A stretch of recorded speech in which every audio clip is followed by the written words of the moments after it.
Cool.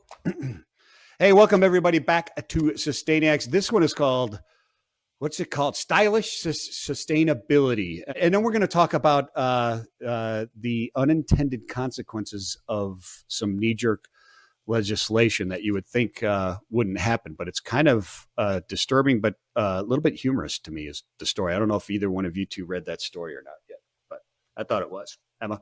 Yeah, I'm looking forward to talking about it. You guys know me, contrary to what Michael said before. I hope at this point. And this week we have a really, really interesting guest that I'm so excited to talk to. So we have Elizabeth Ackmann. Did I mess up your name? No, okay. Elizabeth Ackmann. That sounds great. Don't worry, Elizabeth Ackmann. She's from LowTide Ocean Products. One of my favorites. Being a Jersey girl growing up on the beach, I was very excited when I saw these products. So let's get into it. Welcome, Elizabeth. I'm very excited to talk to you today. Equally. Thank you so much, Mike and Emma, for having me on the show. Appreciate any opportunity to speak to our mission to clean the oceans. And as you said, Michael, do it stylishly. So excited to explain everything to your viewers and your listeners to understand a bit more about our Jersey brand. Yeah. So one of your slogans in there, which was cool, is like do good, look good, or look good, do good. I think it's do good, look good, right? Do good first and look good while you're doing it. But it also said something about stylish sustainability in there. So I stole that for the, shamelessly stole that. But so, yeah, Elizabeth, you've got, I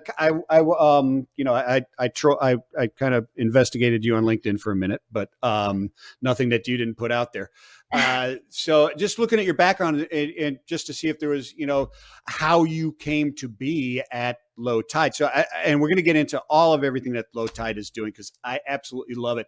And I've got some not the same product, but I've got some stuff from Pollywood. You've probably heard of Pollywood out of North Carolina. I've got some of their stuff in my backyard because I interviewed them a few years ago. But so how did you go from marketing and I think University of Delaware, you were women's golf club, I think, yes, or club golf, I guess is what it's called, right? You weren't a women's golf club. You were a member of the women's golf club. yeah. Right? You got it right. My family always instilled in us to give back and to do better, to volunteer. It was very important in my family and our community and within our parish growing up. And so when I went to University of Delaware, I was very much into volunteering. The golf is just something I've done since I was young. My entire family has golfed since we were 7. So that was just enjoyable opportunity for me to do at college and network. And that has carried me into, boardrooms I wouldn't have entered otherwise. But because I could golf, it was an accessibility point of the green. And so, I'm very thankful for that and for my father and grandfather really pushing that on me. But yeah, after University of Delaware, I went into the Peace Corps for 2.5 years. And I did a lot of small business nonprofit marketing for associations of Paja Toquilla, which is woven straw. They do hats and bags and where does that come from? Where does that come from? Peru. Okay, because I was going to say that sounds a lot. It sounds very because I spent 3 months in Bolivia. I adopted a baby girl from Bolivia in 1998. My daughter Isabel. She just graduated from UCF, by the way. Congratulations! Cool.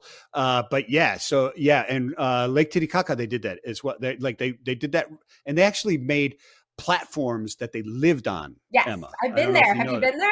I have been there. It's really crazy. Yeah, it's really. And they cool. like to wear bowler hats too. Yes. So anyway, I did that. And then while I was there, one of my site mates, we call them in Peru, her father was the VP of an organization that was the largest food importer in the United States. And I took an interview overseas and they said, all right, come on up. We'll take you on. And so I actually led their marketing department for about 5 years. And that transitioned to product management, which helped me figure out product development, pricing, importation, negotiations, things like that, then that I could couple with the creative side of the marketing. And my brother, coincidentally, came up with this idea in 2018 of LowTides because of the before the health pandemic, there was the pandemic of plastics in our oceans, and National Geographic did a really large article. How are you guys familiar with that, or have you seen it? I did not see that particular article. I did after I read the story of Low Tide. Yeah. So it's called Planet Our Plastics, and that really catapulted my brother down this journey of, is there something we can do as people that love the beach that can protect the beach? And what is one thing that everyone at the beach uses? Beach chair. Classic. A beach chair. Well, it depends. It depends. It depends. Let's get into this. Are you talking about shoebies, or are you talking about like, locals? No, everybody. I think the only people you find that sit on their towels are, a lot of times surfers maybe, but everyone uses beach chairs, from kids to, shoebies, which is also something that, is even people that don't live on the coast. What do they all have in their garages? You said you were from Tennessee, correct? So Yes. do you have a couple beach chairs in your garage?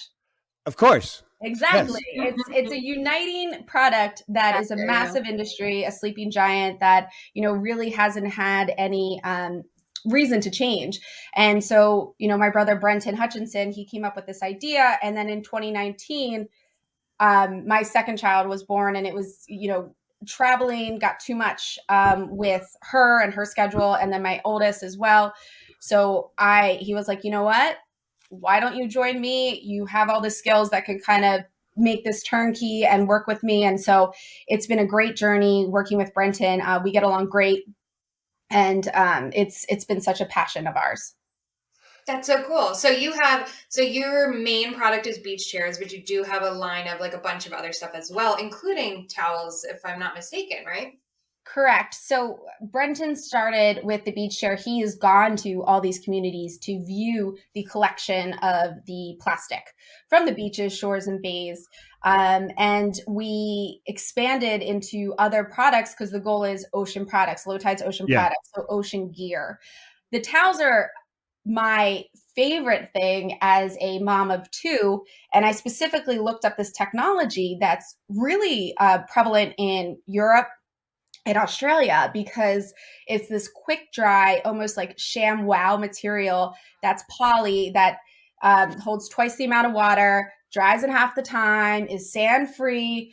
And when I was going to create a towel out of a pound of plastics, I was like, well, it needs to have some superiority to just like plush cotton towels, because people are going to be like, this doesn't feel right. So that ended up segueing me to these towels, which I really think, my previous life was food. And I think it's the same in retail. We're about 5 to 10 years behind Europe and Australia in some regard. And I think this technology of these towels is going to explode. And I'm glad that LowTides has the forethought to really bring it to the market early and to people that are going to use it at the beach. So, okay. And that's what I was going to ask. So this towel isn't specifically for the beach though, right? Is it like a bathing towel? Is it like for like by the swimming pool and by the beach, or is this a utilitarian type of towel as well? Can I use it to wash my car? Can I use it in the kitchen? That type of stuff? You totally could. I mean, it's a utilitarian towel. Well, you said ShamWow, man. ShamWow. Well, it's how you explain it to the American consumer. It's a bit out. They feel it. They're like, but it's so thin. It's so light. And okay, I got you. I got you. It's like a chamois. It's like a chamois. It's like really thin, but man, it like holds like gallons of water. It's like incredible. So according to like your regular beach towel, it would hold the fluffy ones that we're all familiar with, or twice the amount of water. So you can use it at the pool, the lake, the beach, and your shower afterwards if you wanted to. But that's been a line extension, as well as Eco Gear made with Reprieve. Reprieve has been a great partner throughout the process to help us source their fabric, which is all made out of reclaimed plastic as well. That is very cool. So you said that now your brother, and he is what's your brother's name again? Brenton Hutchinson. Brenton Hutchinson, because it's like meet Brenton and meet it's meet some he's in the story there. The other one is like Ashley, or what is it? Laura Ashley, though. No, Laura Ashley, yeah, on that part of it. But no, I wanted to ask you, is your brother went and saw and went to see the collection of these things, right? So where are you sourcing this stuff from? And talk about that process a little bit.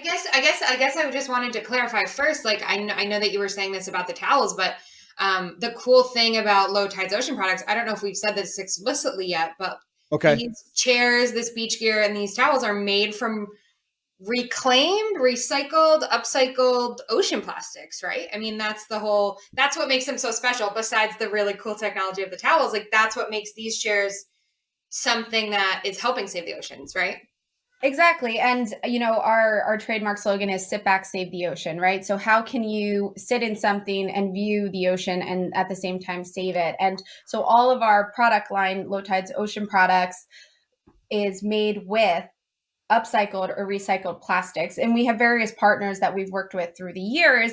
Right now, we work with Reprieve on a lot of our fabric textiles. Our beach chairs have all Reprieve fabric, which is about 10 water bottles, I would say, upcycled into the fabric of the chair. It's water resistant, stain resistant.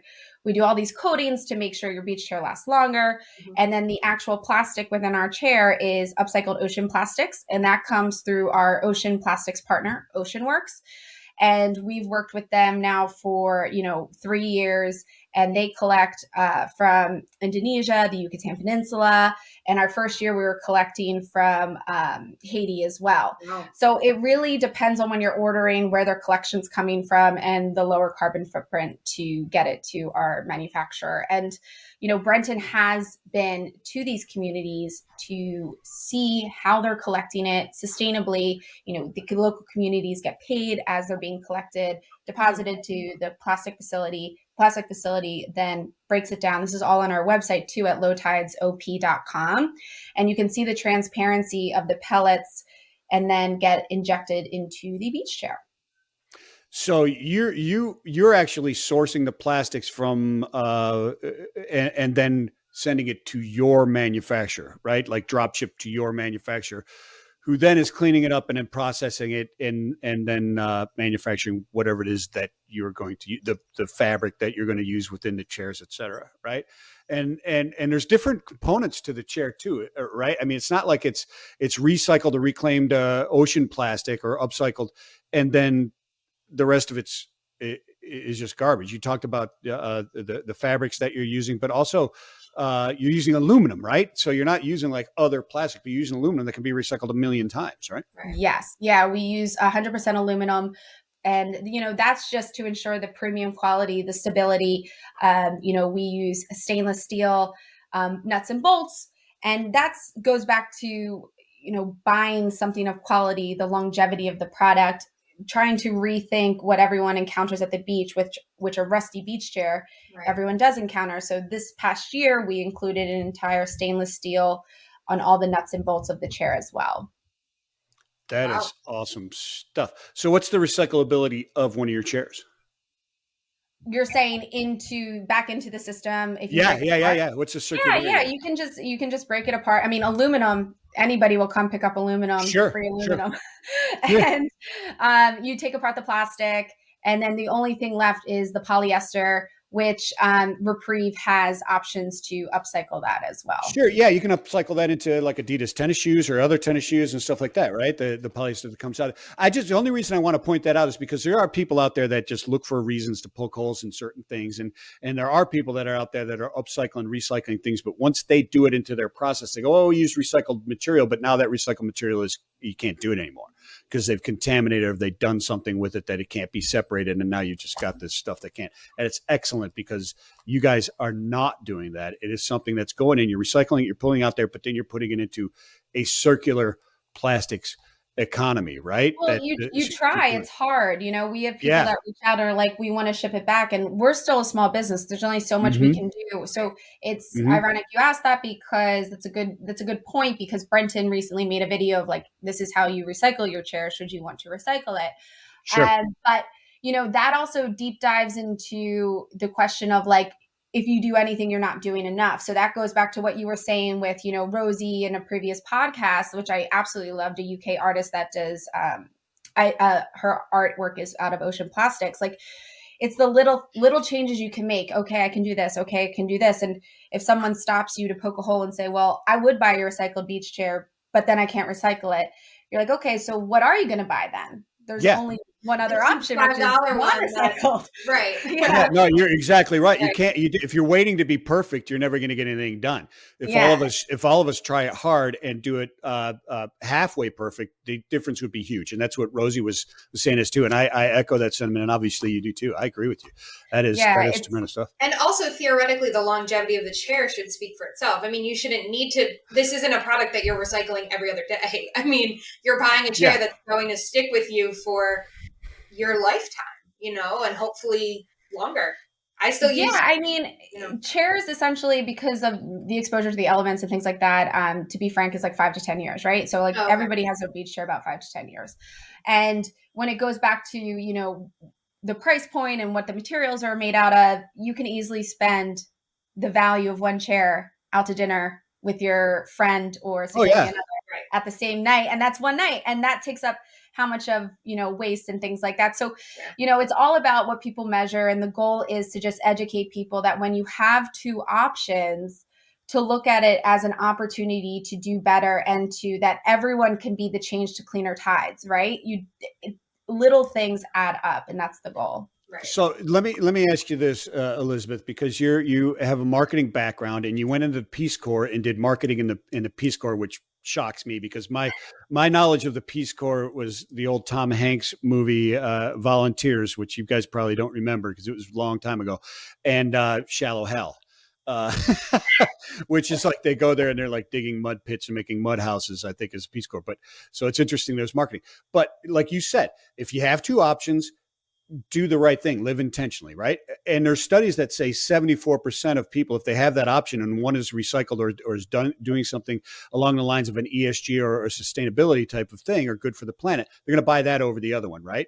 So in marketing, half the battle is getting people to know that, right? So how can we do a better job?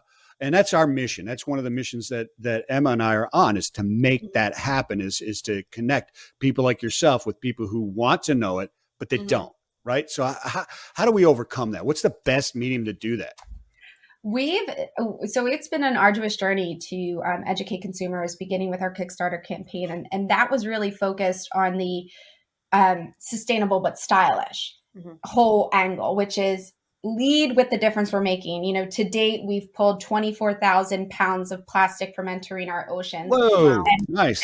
And I did like a quick calculation because I was like, it's football season, so how can I tie this into something cool? So, if you look at a football field, you can essentially have 72 football fields filled with plastic water bottles lined neck to neck.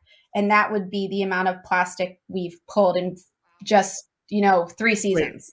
Wait, if you had them lined up, like laid out on the ground, laid down, right? Like laid down. Standing.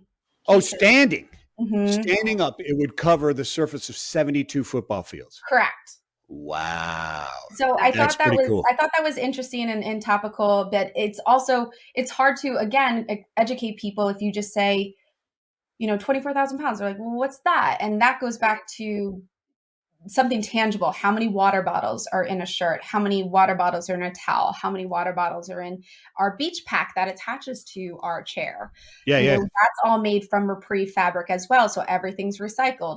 And so anyway, we started, like you said, with sustainable to stylish. And what we realized is people don't listen. So we reversed that entry into stylish and sustainable. And people started to listen and grow with us and really follow us. And then the learning becomes easier when they look good. And so, that leads us to the partnerships and collaborations we've been doing, because we're trying to go next level every time on what is going to capture the American consumer. We're only distributing in the US continental right now, but what's going to capture them? Something that looks good. Yeah, it is. It's that shiny object. You're absolutely right. So how does that challenge you as a marketer and as a manufacturing? I mean, you're not just a marketer anymore. You are the director of marketing, in charge of marketing there, but you're also a co-founder and you're in charge. And obviously operations is something that you would be concerned with as a co-founder, obviously. How does that challenge you to make it look good? Because there's a lot of things in a lot of plastics people say it cannot be they cannot be recycled, right? And I learned from a packaging guy just the other day that actually pizza boxes with like cheese and oil, all of it, they're actually recyclable. It's just that the recycler doesn't want to handle it because it's gross, but they're actually perfectly fine to recycle. How does this challenge you as far as the plastics you can take and the plastics you can send to your manufacturing and that type of stuff? Is it more difficult to find those plastics that you can use to look good, or are there certain things that Unfortunately, you have to look? I think it does, right? I mean, I think there no, is, no. or Unfortunately, no? it's pretty easy to find the plastic. The plastic HDPE, which is what is upcycled. So there's various types of recycled plastic. So if you look at the chart, I don't even know how many different types are of plastic there are to recycle, because there are so many. And the pizza boxes, you're exactly right, and it's on the lids of all of our garbage cans. So it's like, this can go in here, this can't go in here. Yeah. Unfortunately, there is enough plastic in the world to make all existing plastic products for the next 500 years. And that's not with creating no new plastic. So Right. there is an abundance out there, and we're literally just picking off scratching the surface, I would say. Oh yeah. And there's two types that we use in our products. One is HDPE plastics, which you would say is your laundry detergent bottles, your milk jugs. You would also say are other beach chairs, ironically, lounge chairs and lawn chairs. Anything that's that type of plastic, that's the hardy plastic that can hold, right? That is thicker. And it's also colored. A lot of times it's colored. It's not the clear stuff, right? Which they bleach, and that's not it's not bleaching. I shouldn't say that. But they do it when you blend all the colors combined.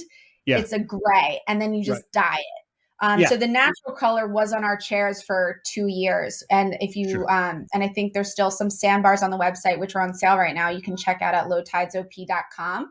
Their armrests are like a She's a marketer. Yeah. plug.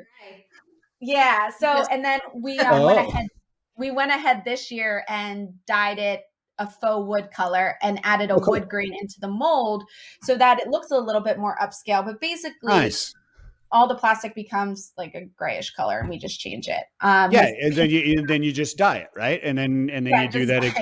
Right. So go ahead. No, I would if you got more to explain. I love learning about this. So what is the other plastic? You explained that's the RPET. Yeah. Which is what? What is that stuff? So recycled PET is basically your water bottles, and that's Reprieve. And so that's who we partner with. That can be threaded extremely thin for all the fabrics you're looking to do, which is why all of the cloth that we have, whether it be t-shirts, UPF shirts, the beach pack that attaches to our beach chairs, or our towels and our blanket, that's all made with that type of RPET fibers. Yeah, I'm familiar with that actually, because at North Georgia's 11 miles that way, and that's almost all. I mean, like 85% or more of the broadloom carpet in the United States is produced right over there, and they've been using old bottles and reclaiming old bottles for years to remake the yarn. Most of unless you've got a wool or hand carved wool rug or carpet, it's probably recycled plastic bottles, because they've been doing that for a long, long time, which is really cool. It's really, really cool. So let's explain this a little bit more. You guys are not just ocean. It's LowTides, but you're not just making products that are for the ocean. You've got bigger plans. What's next? What's on the horizon? Where's this empire going? Yeah, LowTides Ocean Products is basically out to change your beach essentials to upcycled products. Think about everything that's on a beach that's untapped as far as all the virgin plastic that's out there. So whether it be through our own innovative technologies, which are forthcoming, we have a couple new products down the pike for next year, or it's collaborations in the future, we hope we can essentially change the tide to ocean plastics, pulling them from the ocean and then into your beach gear to view a clean ocean and to preserve the ocean for future generations. Awesome. I love the mission. I'm involved with a company, and so is Emma, trying to do this. That is, doing the same thing, bringing the technology to the United States as well, which is really cool stuff. I share in the mission, and I hope everybody is going to run out and the next time they buy a product that you make, they they buy it from you instead of somebody else. Live with intention and do it. And they get that where at again, Elizabeth? LowTidesOP.com. And you can follow us on Instagram, as you were mentioning earlier, Mike. We do a lot of reels and fun posts, and that's at Low Tides Ocean. We're also on Facebook, YouTube, and Pinterest for all your beach style needs. That's so cool. So here's my question. So as someone who has a beach chair, how much plastic am I saving in that beach chair? Do you have any numbers like of, oh, here's how many water bottles are saved by this or that? Yeah. So, I mean, a water bottle is, a pound of water bottles is like 25, right? Or 1 pound of plastic is 25 water bottles. Okay. So we say with each beach chair, it's up to 3 pounds of plastic. We have 3 different styles, the child, the low, and the tall. So that's about 75 water bottles going into each beach chair, not to mention the Reprieve fabric, which is an additional 10 for the 1.5 meters of Reprieve we use. Wow. So to answer your question, about 85 water bottles, more or less, or you would say about 4 pounds of plastic.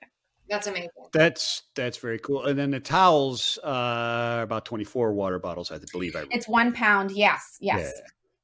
That is very cool. So go buy a chair and take 85 bottles. Hey, buy yourself a aluminum water bottle or metal water bottle, right? Or a sustainable one, and stop buying the other stuff, and then go buy one of these chairs, and you're way ahead of the game. That's all you got to do. Not to put you out of business, Elizabeth, but no, I don't think there's plenty out there. She's got 500 years before she goes out of business. She's we specifically made our cup holders big enough to hold a hydro flask because we found that, if you focus on that and then the Yeti, which are really big as well. Yeah. So our cup holders can hold both of that. Our cup holders, speaking of the next generation, we're beach people. So the features that we created are it's not just of ocean plastic. It has modern beach features like a bottle opener, a cell phone holder, hooks to hold your beach pack, extra large cup holders, rear pockets, towel hooks, headrests. It has everything that you could want.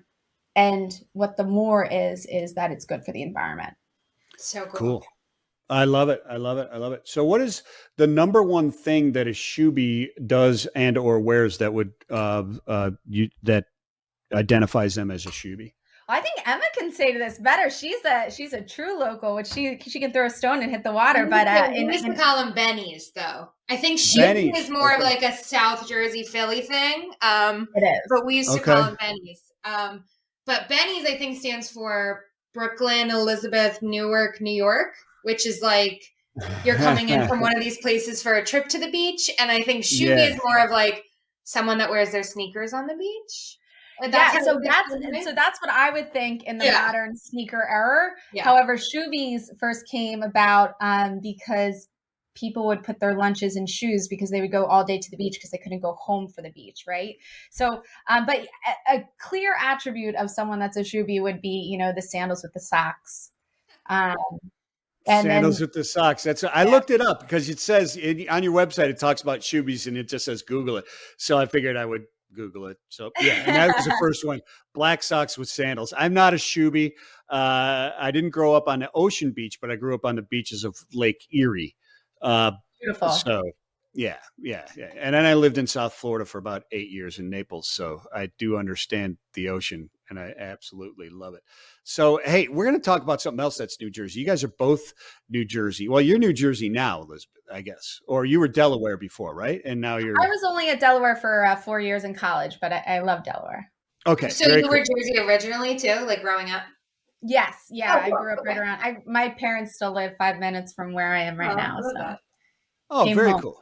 Yeah. Very cool. Very cool. So we talk about ESG and we talk about all that, ESG, but the extended producer's responsibility legislation, right? Like EPR. And I'm sure you're watching that type of stuff very closely as well, Elizabeth, because I would imagine that it's slightly more expensive to do the processes that you're doing than it would be to just get virgin stuff and slap together a chair that's going to pollute the oceans, right? Your products are higher end, and they need to be as well to attract people to come in. Because I'm thankful that you're doing that because you look up like music stuff, like recycled music gear or made from recycled. All you find are people who are making like a guitar out of a milk jug. I mean, it's garbage, right? It's not like good, high quality stuff. So I'm really glad that you guys are doing that stuff. And the more and more people that do that and support it, the costs start to come down as well.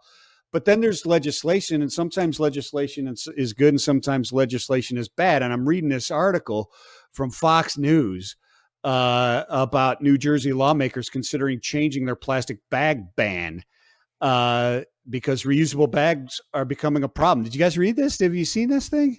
I have. I saw it this morning, and I think that goes into exactly what this entire thing is about is education to the consumer and understanding. As mentioned, I lived in Peru, for 2.5 years, and they had market bags, and no one had more than 3 or 4, and they just were in their house and they just used them. And I've since coming home and being a part of this mission and just in general, I really don't have any plastic bags in my house anyway. My whole life has kind of really changed over the past 15 years. And I would say that I think you need to rethink it and educate people, because I've already done that myself, before the ban, on how to remember to bring your bags and put some in your trunk and that kind of thing. And I also think there's a lot of opportunities where everyone that has these bags, to the point of LowTides, can upcycle them. And how can we upcycle them is you give them to an organization that needs to use it. I don't know what you guys do with your towels at home when you're finished with them, but you can take them to an animal shelter. They're in need of towels all the time. You can. And I'll give you, and I'll look it up. Keep going. I got something I'm going to tell you. No, and so it's the same thing with the everyone has the reusable bags, and it's like, well, I keep getting food delivery, so I keep having these bags. The people that actually need them are food pantries. They needed plastic bags to hand out to everybody that came to collect from the pantry. Well, now there's no more plastic bags, so those bags would be an awesome opportunity to give to the food pantries, and that creates a sustainable cycle of those people unloading the groceries, then bringing them back the next week, getting new groceries. So, well, I think it's a cultural change as well. I mean, you kind of alluded to this, but it's a cultural and it's a decision that you make. You are saying to yourself, okay, I'm going to commit to using these bags. Or here's the whole thing that I started doing, because I was like, oh, don't forget your reusables, don't forget your reusables. And then I was like, okay, if I'm going shopping at the grocery store for just a couple of things, instead of me buying the $1 bag that they sell at the grocery store, why don't I just put it in my purse after I paid for it? Why don't I just carry it in my arms to the car? Like there are little things that you can do. Like, no one's forcing you to buy a bag when you go to the grocery store. You either have to force yourself to, after you bring in the groceries, I put the bag back in my car so I always have it next time I go. Or alternatively, like, you don't always need a bag. I mean, living in the city, I see people in the grocery store and they have a bag for 1 apple. And I'm like, you really need a handle for an apple? You can basically put it in your pocket. Yeah. And I do most of my, I don't know if you guys have Ollie's around where you guys are, but we have Aldi's here, sorry. And I go to Aldi's and I put it in my back seat and I carry it in. I just don't use a bag at all. Right. But no, when you were talking about what you do with your towels, it reminded me, I was talking to a guy the other day who is a supporter of a company. And I'll get this, Green Education Foundation. They're out of Boston, Mass. Green Education Foundation. And what they're doing is they have little units where they collect clothing, used clothing, just like you would give to like the Goodwill and such. But what they do is they take it through its different levels, and when that clothing right now, it goes through its different levels and winds up in third world countries, and then from there it just gets thrown out and is then breaking down and polluting our oceans and waters and everything else, right?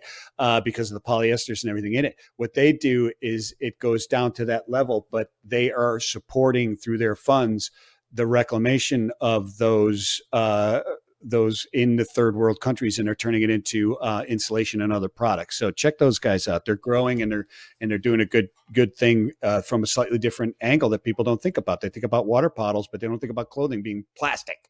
And fast fashion is one of the biggest things that's happening. But in this bill, I thought it was the humorous part about this bill is that it was home delivery of groceries and food during the pandemic that caused people to go, what am I going to do with these millions of bags that I can't get rid of? Because the providers of that service were they took the law to mean they couldn't use a plastic bag or anything to take it to the people's homes. And by law, they can't take the reusable bag back and give food to somebody else because it's not sanitary. And that's the unintended consequence.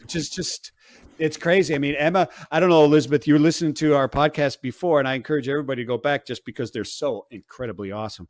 But we talked about the fact that there's fights about legislation to try and ban single-use plastics because of this type of stuff. Just saying, hey, wait a minute, we need to figure out what we're going to do instead of these before we just say you can't use any, because some of the alternatives are far worse than the plastics, right? Yeah, I mean, the supply chain, whether you're talking about recycling and in the macro scale to legislation for the plastic bag ban, that should have been forethought. Okay, if we're doing home deliveries, how are we doing this? And also thinking like, okay, it's not sanitary, but yet everyone did donate their plastic bags to food pantries anyway. So, and they don't have bins outside to bring them back. So those people that get their stuff delivered get in their car eventually. And yes, I know certain people don't, but 99% do. They can go stop and drop it off somewhere at a location, and the store has to take on responsibility to ensure it is clean and sanitary and or donating to food pantries. There's a lot you can do. Recycling isn't new. It's just a technology in America that we have to rethink. I've spoken to a lot of different organizations through the past couple years, and also a lot of companies. If you check out our blog on lowtidesop.com, there's a bunch of different companies that we highlight. We did a lot of, during COVID, Instagram live interviews of companies that are similar to ours using upcycled plastics. But it's all about, like, Germany is able to fully recycle within its own nation 56%. Austria, same thing, 53%. South Korea, 51%. Like, we just have to forethink it. I think a little more to your point, Mike, and be able to create a sustainable cycle with apparently New Jersey bags, of course.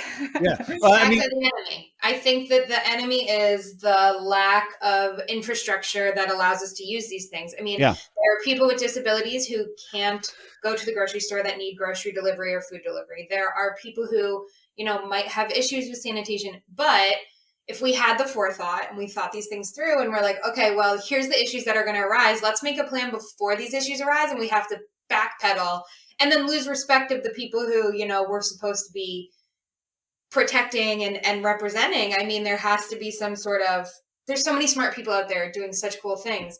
There has to be some sort of, here's our plan from the moment this thing is thought of to the time that it is disposed of. And unfortunately, it's the instant gratification, and there's no real forethought, both on the consumer, I think, and on legislation. You're absolutely right. But I mean, there's changes, and there's societal changes, and there's human behavior. We've discussed that before, the changes in human psychology and human behavior that has to happen for us to, and they're happening slowly. Right? There's a huge generation that I'm just on the butt end of the baby boomers. I'm not even quite there. I'm kind of like in that are going away, and they grew up without the transparency and the ability to learn and know all these things instantly, like you have today. I didn't walk to school uphill in the snow both ways or anything like that. I was thinking that. But they're literally. I guess that transpired from Jersey all the way to Tennessee and Florida, huh? That's universal. I grew up in a snow belt in Cleveland, so I did actually in Cleveland, Ohio, and I actually did walk uphill both ways in the snow. And I couldn't wear my shoes because we could only afford one pair a year, and I couldn't get snow. No, but, I totally. But the point is, there's only 3 channels, man. It was it, and they turned off at 11:30 at night. The dissemination of information and being able to do was not there. The ignorance was huge. Whatever those 3 channels told you, that was reality. I didn't know what Elizabeth was doing. I had no idea what Emma was doing. Now on my phone, I've got access to everybody on the planet instantly and knowing what's going on. It's one of the reasons this Ukraine-Russia war became so unpopular so fast with everybody, is because reality is there. It's not what the news networks tell you. It's right here. And that's where this information gets you. You talked about it. I mean, you're on Instagram, you're on TikTok, you're on all these things. That's where you get your information, and that's where you market, right? Yeah, and I would agree to the point about marketing. You know, I think something you said in the beginning of the podcast about large corporations and knee-jerk reactions and things like that. I was just being educated through a recent podcast about plastic water bottles. This past week I was listening. And what's interesting is in the 80s, corporations did a magnificent job of campaigning. I don't know if either of you remember this, but the campaign litter bug. It was a bug that had a bunch of trash. So that's pigeonholing the consumer as the fault for not recycling property. And there was they used to have a Native American sitting by the side of the road, and people drive by and throw trash at his feet, and he would cry. And it was blaming us. It was blaming, go ahead. And that was done by corporations with the assistance of, government. So that way we would take onus from their litter. So, the big corporations that were producing just massive amounts of virgin plastics and dumping it into our stores, we would then take the culpability that there's trash on the ground or this wasn't recycled properly. So that's actually shifting and changing. And, as a marketing person, kudos to those corporations for doing that and significantly altering our vision of who's responsible for recycling. But that's absolutely. And yes, so now they're saying, to exactly what you asked me earlier, how do you make these beach chairs full circle? Can you screw it apart and recycle the parts? That's not the question that's getting asked these major corporations. It's just started to, and now they're starting to take up more ownership, which is great for us because I do think, instead of striking ourselves on the back about what we're not doing, you should constantly look at the little things you are changing and doing as bettering yourselves and bettering the environment, and also pushing back the ownership to the corporations producing this, to the companies producing this, to make it better for yourself and your kids. Yeah, I'm with you. I'm with you 100%. It's got to be there. And there's good efforts and there's bad efforts, right? I had one person on, Bonnie Monteleone, the executive director over at Pops. She was awesome. She asked me a question. I'll tell you guys off air what the question was, but she asked me a question if we were affiliated with these people, and she would not come on if we were. We're not. But I'll tell you guys off air because it's very interesting. You'd be like, wow, that's kind of interesting. Drama, steamy. But my question to you, Elizabeth, is what is your opinion of two different things? First, the EPR. That legislation and why we're so far behind. Is it good that we're far behind because we have a tendency to make stupid laws that hurt more than they help sometimes? Or is it bad because we need to be moving forward and doing the best thing that we can? That's my first question. We need to be moving forward. It's always, one foot in front of the other. You shouldn't be really moving backward at this point. It's only going to get worse. So while I can lament that the forethought wasn't put in properly to these large organizations, it goes back to that exact article blaming the people that are ordering the food. Yeah, right. Right. And they're at fault because they have 500 bags in their basement that they can't get rid of. That's their problem. Right. Yeah. And it's their problem, which is what we should be saying. This is not my problem. This is you. I don't want to name drop grocery stores that won't talk to me anymore. So I'm not going to say the names, but they have to come out with a system that if they're in the state and they're doing business and making millions upon billions of dollars, that they have to come out with a more cyclical approach to their shopping. BJ's and Costco, now I just named some, actually use boxes, right? They, you put that's groceries in boxes. So, and that gets recycled into cardboard. Now, I'm not saying that's essentially better, but a knee-jerk reaction to pull those things back, I don't think changes anything. It just absolves people or corporations of guilt, which I'm against. And I'm asking them to do more and take ownership to help. Right. They should be thinking, okay, well, here's a problem. How do we solve this new problem? Instead of being like, well, we tried, it's not going to happen. Yeah, let's get a marketing department together and blame it on somebody else and convince. Yeah, exactly. It's like Hegelian dialect. If you from World War II, Hegelian, if you're familiar with that, it was basically if you say something long enough, it becomes true. Yeah, You it's just like they're gonna do the they're gonna do the bag lady in cartoons, and it's be like, too many bags. We need to ban these. yeah, Bring yeah. back. Yeah, exactly. Uh, The other one is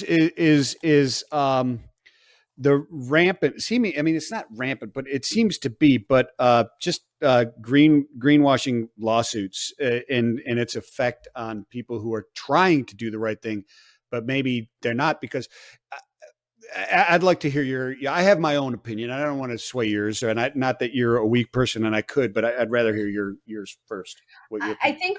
think my opinion of this stems directly from working in the food industry with the regulations that there were and what you could put on your materials.